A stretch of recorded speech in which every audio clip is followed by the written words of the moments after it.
வணக்கம். இன்று நாம் பார்க்க போகும் video Canon 2900D and HP LaserJet 1020 Plus இவற்றில் டெஃப்லான் மாற்றுவது எப்படி என்பதை நாம் மிகவும் விரிவாக பார்க்க போகிறோம். இந்த வீடியோவை நீங்கள் தெளிவாக பார்த்தீர்கள் என்றால் அதை மாற்றக்கூடிய தகுதி உங்களுக்கு கிடைத்துவிடும். நீங்கள் எந்த ஒரு என்ஜினியரையும் தேடி செல்ல வேண்டிய அவசியம் கிடையவே கிடையாது. இந்த டெஃப்லான் எவ்வாறு பழுதுபடுகிறது, கிழிகிறது அப்படி என்றால், நீங்கள் அதிகமாக உங்கள் பிரிண்டரை பயன்படுத்தும் பொழுது தேய்மானமோ கிழிதலோ நடைபெறுவதற்கு வாய்ப்பு இருக்கிறது. அல்லது மிக நீண்ட நாள் பயன்படுத்தவில்லை என்றாலும் திடீரென்று பயன்படுத்தும் பொழுது கிழிவதற்கு வாய்ப்பு இருக்கிறது. இதை நாம் எவ்வாறு கண்டறிவது? டெஃப்லான் தான் கிழிந்து விட்டது அப்படி என்பதை எவ்வாறு நாம் கண்டறிவது? நீங்கள் பிரிண்ட் அவுட் கொடுத்து எடுக்கும் பொழுது அந்த பேப்பர் கசங்கி வரும், சுருங்கி வரும். அது ஒரு வழி. எழுத்து ஒரு மாதிரி சுருங்கி காணப்படும், அது ஒரு வழி. முனை மடங்கி வரும், அது ஒரு வழி.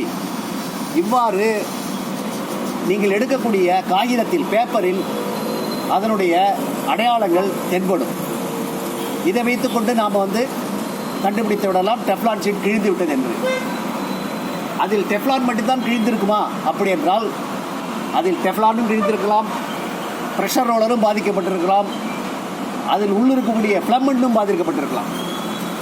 இந்த வீடியோவில் நாம் 3ஐ பொறுத்து தான் பார்க்க போகிறோம். எப்படி டெஃப்லான் ஷீட் மாற்றுவது, எப்படி ப்ரெஷர் ரோலர் மாற்றுவது, எப்படி ஃபிலமெண்ட் மாற்றுவது, இந்த 3ஐ பொறுத்து தான் நாம் பார்க்க இருக்கிறோம். 3க்கும் ஒரே வீடியோ தான். இந்த வீடியோ சூட்டபிள், அதாவது அப்ளிகபிள் ஃபார் HP LaserJet 1020 ப்ளஸுக்கும் ஒற்றுக்கொள்ளப்படும். ரெண்டும் ஒரே மாடல் தான். இதில் என்ன செய்கிறோமோ அதே வேலையை அதில் நம்ம செய்ய வேண்டும். இது கழட்டுவதும் அது கழட்டுவதும் சற்றேறக்குறைய ஒன்றாகவே இருக்கும். இப்பொழுது இந்த Canon LBP 2900B பிரிண்டரில் எவ்வாறு டெஃப்லான் மாற்றுவது அப்படி என்பதை நாம் பார்க்க போகிறோம். முதலில் அதற்கு தேவையான பொருட்களை எடுத்துக்கொள்வோம். தேவையான பொருள் ஒரு ஸ்டார் ஸ்க்ரூ டிரைவர், மிகவும் வலிமை உள்ளதாக எடுத்துக்கொள்ளுங்கள். ஒரு மைனஸ் ஸ்க்ரூ டிரைவர் எடுத்துக்கொள்ளுங்கள். ஒரு புதிய டெஃப்லான் ஷீட் ஒன்றை எடுத்துக்கொள்ளுங்கள். ரைட், புதிய டெஃப்லான் ஷீட் ஒன்றை எடுத்துக்கொள்ளுங்கள்.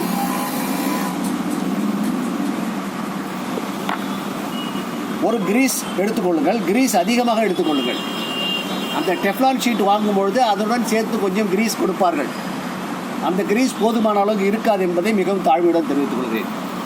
அது பற்றாது. ஏனென்றால் நீங்கள் எவ்வளவு அதிகப்படியான கிரீஸ் அப்ளை பண்ணுகிறீர்களோ, அதில் பூசுகிறீர்களோ, அதை பொறுத்து தான் அதனுடைய ஆயுட்காலம் அதிகரிக்கும். பேப்பர் வருவது மிகவும் எளிதாகவும் வழுவழுப்பாக இருப்பதால் ஸ்மூத்தாக இருக்கும். ரைட், இந்த கிரீஸ் கொஞ்சம் அதிகமாக எடுத்துக்கொள்ளுங்கள். தென் அதன் பிறகு ஒரு துணியை எடுத்துக்கொண்டு தண்ணீரில் நனைத்து அந்த துணியை நன்கு பிழிந்து ஈர துணியாக வைத்துக் கொள்ளுங்கள். எப்பொழுதும் சர்வீஸ் செய்யும் பொழுது நன்கு பிழிந்த ஈர துணியை வைத்துக் கொள்ளுங்கள். அதுதான் மிகவும் சிறந்தது. காய்ந்த துணி சிறந்தது அல்ல. ஏனென்றால் இதுதான் அழுக்கையும் மற்ற சில விஷயங்களையும் உட்கிரகித்து தன்னகத்தே வைத்துக்கொள்ளும். உங்கள் மூக்கில் டஸ்ட் வருவதற்கு வாய்ப்பு மிக குறைவு. அதனால் தான் நான் ஈர துணியை எடுத்துக்கொள்ள சொல்கிறேன். முதலில் நாம் எப்படி இதை கழட்டுவது என்று பார்க்கலாம். ரைட், இங்கே 2 ஸ்க்ரூ இருக்கும். ஒன்று இங்கு, ஒன்று சுவிட்ச் போர்டு பக்கத்தில் இருக்கும், இன்னொன்று அந்த USB போர்ட் பக்கத்தில் இருக்கும். ரைட், ஃபர்ஸ்ட் ரிமூவ் த ஸ்க்ரூவை கழட்டவும்.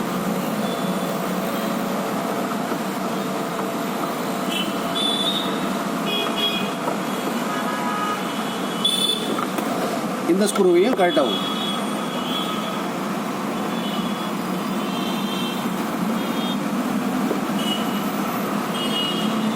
பாதுகாப்பாக வைத்துக் கொள்ளவும். ஏனென்றால் இந்த ஸ்க்ரூ சற்று வித்தியாசமான ஸ்க்ரூவாக இருக்கும். HP 1020 உள்ள ஸ்க்ரூவை விட சற்று வித்தியாசமாக இருக்கும். சற்று நீளமாக இருக்கும். அது சற்று நீளம் குறைவாக இருக்கும். இப்பொழுது அந்த மைனஸ் ஸ்க்ரூ டிரைவர் எடுத்துக்கொண்டு இந்த இடைப்பட்ட கேப்பில் விட்டு லைட்டாக இழுங்கள். அதே வேளையில் இதை திறந்து கொண்டு மேலே திறந்தீர்கள் என்றால் மேலே இங்கே ஒரு நாப் இருக்கும். அந்த நாபை கொஞ்சம் தெளிவாக காண்பிக்கிறேன். இங்கே ஒரு நாப் இருக்கும். அந்த நாபையும் சற்று தூக்குங்கள். தூக்கிவிட்டு இதை அழுத்துங்கள்.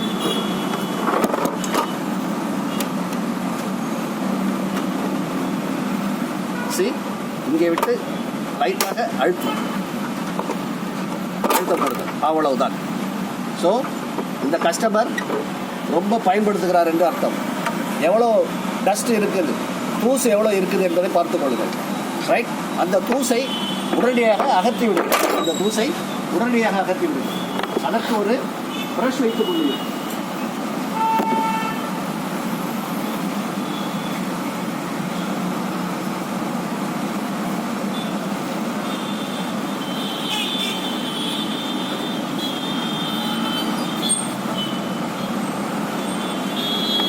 நான் தேவையான பொருட்களில் குறிப்பிட மறந்துவிட்டேன்.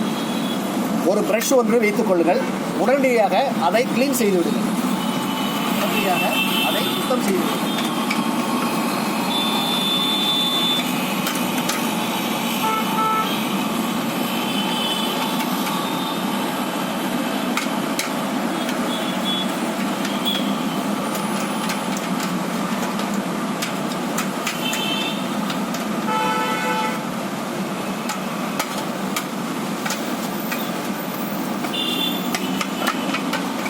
நான் மிகவும் சுத்தம் செய்துவிட்டேன்.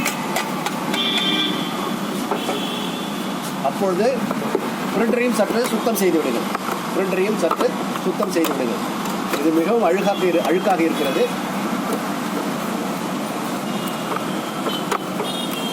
இந்த பிரிண்டருடைய சொந்தக்காரர் ஒரு அரிசி கடை வைத்திருக்கிறார். பயன்பாடு மிகவும் அதிகம். இவருடையது பயன்பாடு மிகவும் அதிகம். நாம் வழக்கமாக கஸ்டமர் எந்த பிரச்சனையை கொடுக்கிறார்களோ அதை சரி பண்ணி உங்களுக்கு டெமோவாக காமிக்கிறோம் எப்பொழுதுமே.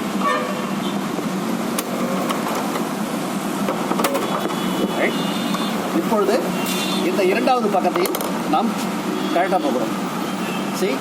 அந்த மைனஸை யூஸ் பண்ணி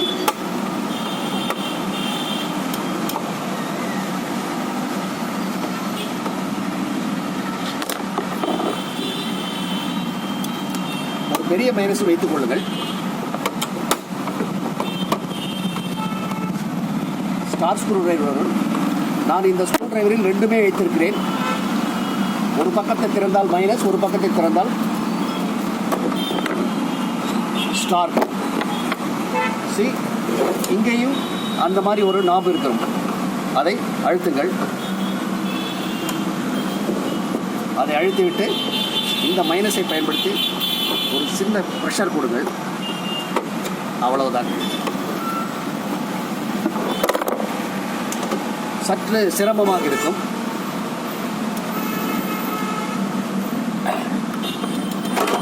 அவ்வளவுதான். ரைட். இப்பொழுது நாம் இன்னொரு பக்கத்தில்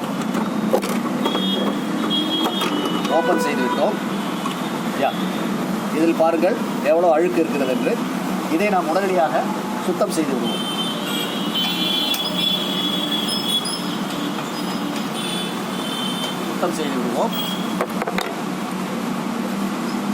ஏற்கனவே நாம் சுத்தம் செய்த மூடி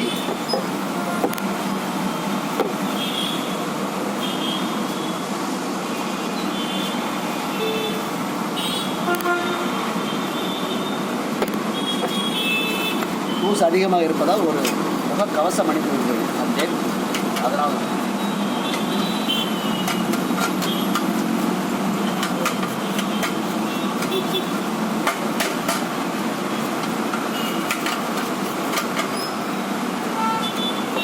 பழைய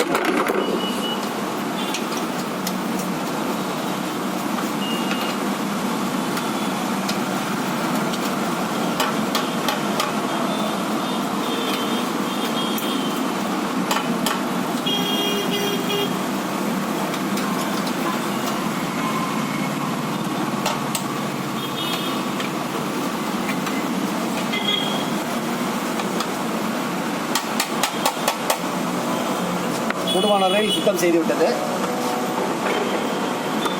இப்போ இந்த பகுதியையும் நாம் சுத்தம் செய்துவிட்டோம்.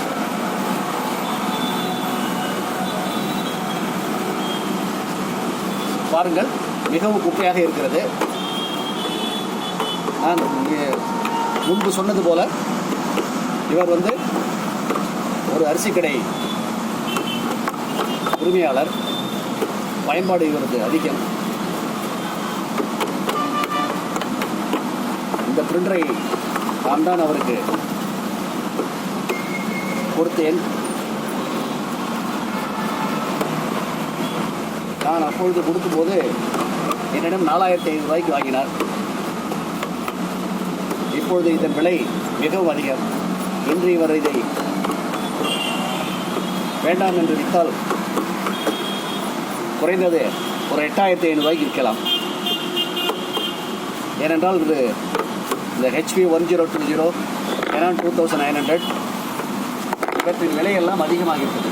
சரி, இப்பொழுது அந்த சின்ன மைனஸ் எடுத்துக்கொண்டு இதை லைட்டாக மேலே லிஃப்ட் பண்ணுங்கள். அல்லது இதை எஸ் அவ்வாறே இதை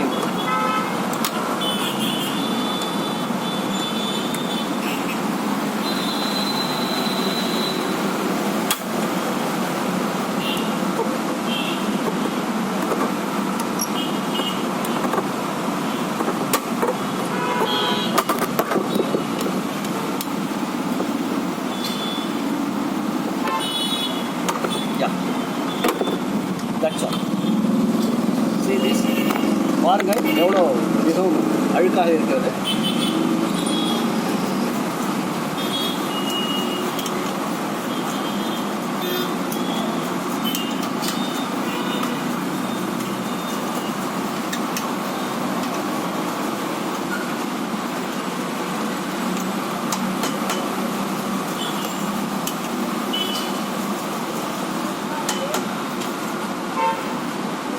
சுத்தம் செய்துவிட்டேன்.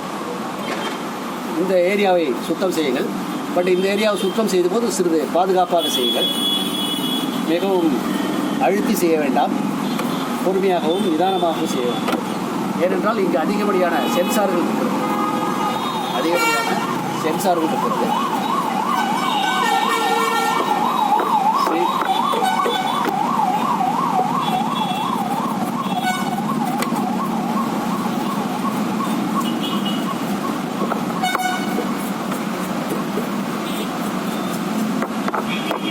ஒரே வழியாக கழட்டும் போதே ஓரளவு உட்புறவர்களில் சுத்தம் செய்து விடுங்கள். தனியாக அதற்கென்று டைம் எடுத்துக்கொள்ள வேண்டாம். Right, okay. இப்பொழுது இந்த டாப் யூனிட் வாருங்கள். டாப் யூனிட்டில் இரண்டு ஸ்க்ரூ இருக்கும். இங்கே ஒரு ஸ்க்ரூ இருக்கும், இங்கே ஒரு ஸ்க்ரூ இருக்கும், இங்கே ஒரு ஸ்க்ரூ இருக்கும். இதில் ஒரு ஸ்க்ரூ இல்லை, என்ன ஆச்சு என்று தெரியவில்லை. பட் இங்கே ஒரு ஸ்க்ரூ இருக்கிறது. அந்த ஸ்க்ரூவை நாம் கழட்ட போகிறோம். அந்த இரண்டு ஸ்க்ரூவை கழட்டினால் அந்த மேல் மூடியை நாம் எடுத்து விடலாம்.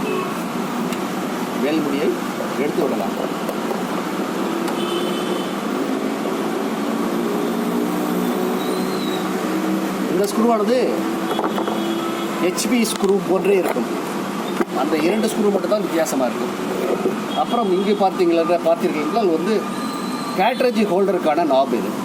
இந்த நாபை எடுத்து விடுங்கள். இந்த நாபை எடுத்துவிட்டு அந்த நாபை திரும்பவும் அதிலே அழுத்தி விடுங்க.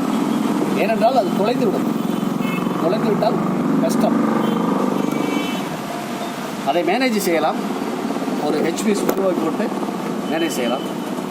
இந்த மேல் முடியை கழட்டுங்கள். இந்த மேல் முடியை கழட்டுங்கள். என்னுடைய கஸ்டமர் நிறைய வேலை செய்திருக்கிறார்.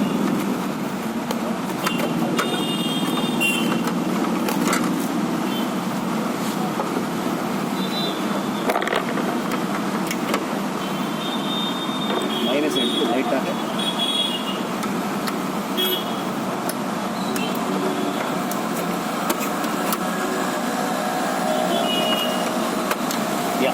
இந்த மேல்முடியை நாம் கழட்டி விட்டோம். அவற்றையும் சுத்தம் செய்வது.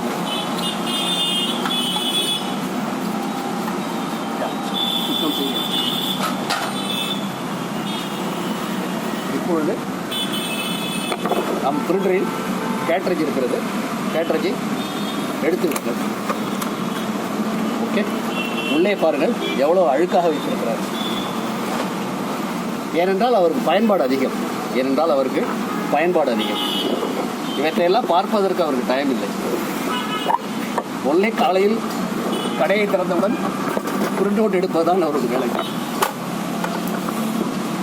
இங்கே 4 கனெக்டர்கள் இருக்கிறது, கேபிள்கள் இருக்கிறது. அந்த 4ஐயும் பிடுங்கி விடுங்கள். இந்த போர்டை லைட்டாக அழுத்தி கொண்டு பிடுங்குங்கள். ரைட், பிடுங்கிவிட்டு இவற்றை ஒன்றன் பின் ஒன்றாக எடுத்து விடுங்கள். ரைட், அப்புறம் இது அந்த ஃப்ளம்மண்ட் அதாவது சூடாக்கி ஃப்ளம்மண்ட் அதை இங்கே பாருங்கள். சற்று விளக்கமாக கூறுகிறேன். மேல் வைத்து ஒரு அழுத்தி லைட்டாக பின்னோக்கி தள்ளுங்கள். மேல் வைத்து ஒரு அழுத்தி பின்னோக்கி தள்ளுங்கள். ரைட், இப்பொழுது இதையும் எடுத்து விடுங்கள். ஸோ இந்த கேபிள்கள் எல்லாம் ரிமூவ் செய்து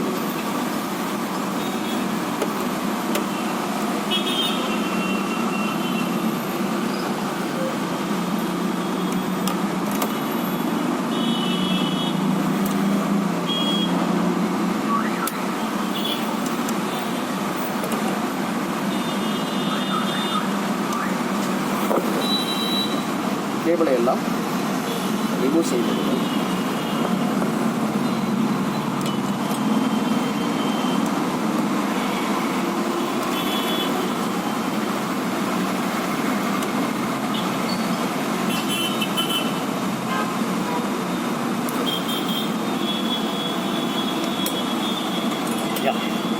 இவ்வாறாக சற்று பொறுமையான வேலைதான் இது. மற்ற பிரிண்டர் ப்ராப்ளம் போன்று அல்ல.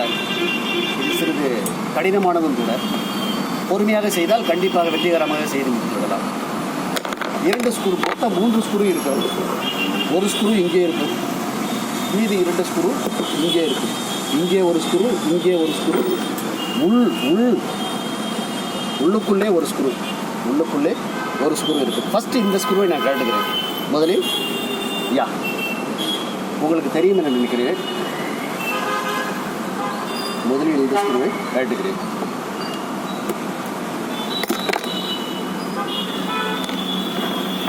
ரைட், அப்புறம் 2 ஸ்க்ரூ இங்கே இருக்கும். மேலே ஒரு ஸ்க்ரூ,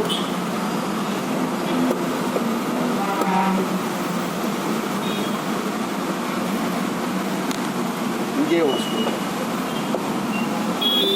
இந்த ஸ்க்ரூ எல்லாம் ஹெச்பி ஸ்க்ரூ போன்றே இருக்கும். அந்த 2 ஸ்க்ரூவை தவிர மற்றதெல்லாம் ஹெச்பி ஸ்க்ரூ போன்றே இருக்கும். இதை நாம் தனியாக பிரித்து எடுத்துக்கணும். இதை தான் நாம் ஃபியூசர் அசம்பிளி என்று சொல்கிறோம். இங்கே காமிக்கிறேன் பாருங்கள். இந்த டெஃப்லான் ஷீட் இங்கே கிழிந்திருக்கிறது. நான் திறந்து முழுமையாக காமிக்கிறேன். அப்புறம் இதில் ஃபுல்லாக அழுக்கு இருக்கிறது. மிகவும் அழுக்கு.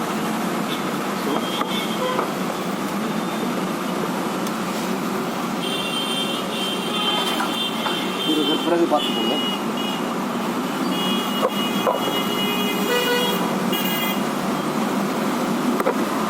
இவ்வாறு அழுக்கான ஒரு பிரிண்டரை நீங்கள் பார்க்கவும் மாட்டீர்கள். ஸோ இதை தான் நம்ம ஃபியூசர் அசம்பிளி என்று சொல்கிறோம். ஃபியூசர் அசம்பிளி என்று சொல்கிறோம். இந்த ஃபியூசர் அசம்பிளியில் முதலில் நாம் இந்த 2 ஸ்க்ரூவை கழட்ட வேண்டும். 1, 2. இந்த 2 ஸ்க்ரூ சற்று வித்தியாசமாக இருக்கும். மற்ற திருகாணிகளை பார்க்கும்பொழுது இது சற்று வித்தியாசமாக இருக்கும். சற்று வித்தியாசம் என்றால் எர்த்து ஸ்க்ரூ மாதிரி இருக்கும். அதை இப்படி ஒரு அழுத்தினால் இது வந்து வெளியில் வரும். இதே எவ்வளோ அழுக்காக இருக்கிறது பாருங்கள். இதையும் நாம் கிளீன் பண்ணிக்கிறோம்.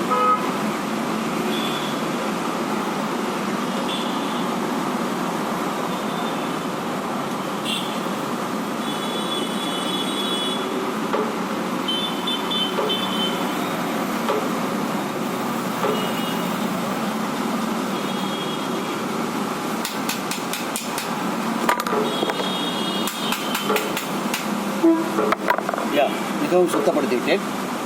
இங்கே வைத்துக் கொள்கிறேன். இப்பொழுது நீங்கள் பார்க்கலாம் இது இந்த டெஃப்லான் ஷீட் எவ்வாறு மோசமான நிலையை அடைந்திருக்கிறது பாருங்கள். மிகவும் கஷ்டப்படுத்தியிருக்கிறார் அந்த பிரிண்டரை அவர். ரைட்டா? அதோடு இல்லாமல் அந்த ப்ரெஷர் ரோலரும் சற்று பாதிக்கப்பட்டிருக்கிறது. டெஃப்லான் ஷீட் சுத்தமாக விழுந்திருக்கிறது. இது முழுமையாக இருக்கப்பட வேண்டும். நான் மாற்றும்பொழுது உங்களுக்கு காமிக்கின்றேன். ஸோ இதில் அழுக்கு இருக்கிறது. ஃபஸ்ட்டு அதை ரிமூவ் செய்யணும்.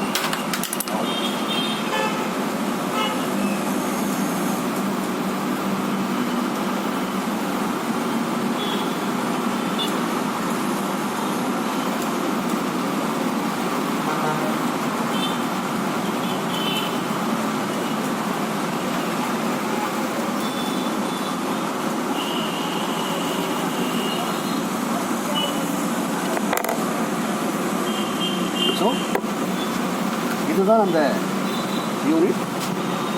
இப்பொழுது நம்மிடம் புதிய ப்ரெஷர் ரோலர் இருக்கிறதா என்று பார்க்கிறோம். புதிய ப்ரெஷர் ரோலர் இருந்தால் அவற்றை நாம் பயன்படுத்திக் கொள்ளலாம் என்று நினைக்கிறோம்.